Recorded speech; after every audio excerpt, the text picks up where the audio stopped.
સુરતના સરથાણા નેચર પાર્કમાં નવા મહેમાનોનું આગમન થયું છે। સુરતના સરથાણા નેચર પાર્કમાં ભુવનેશ્વર અને ઇન્દોરથી નવા પ્રાણીઓ લાવવામાં આવ્યા છે। ભુવનેશ્વરના નંદનકાનન ઝૂમાંથી વાઘની એક જોડી શ્રી અને અભય સરથાણા નેચર પાર્ક ખાતે લાવવામાં આવ્યા। આ સાથે જ 3 ચોશિંગા, એક જોડી બાર્કિંગ ડિયર અને 2 માદા વરુનો પણ નેચર પાર્કમાં સમાવેશ થયો છે।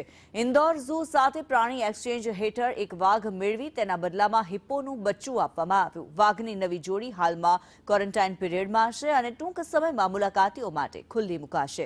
વલસાડ વન વિભાગ દ્વારા સારવાર માટે લાવવામાં આવેલી દીપડાના બચ્ચાની સફળ સારવાર કરવામાં આવી। દીપડાના બચ્ચાની સફળ સારવાર કરી તેને કાયમી વસવાટ માટે મંજૂરી મેળવાઈ।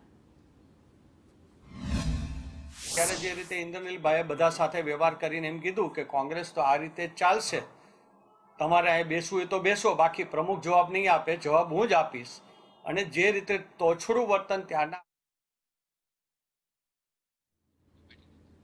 સુરતના સરથાણા નેચર પાર્કમાં નવા પ્રાણીઓનું આગમન થયું છે। વાઘની એક જોડી લાવવામાં આવી છે। વાઘ જે છે તેમાં શ્રી અને અભય નામના વાઘની આ જોડી લાવવામાં આવી છે।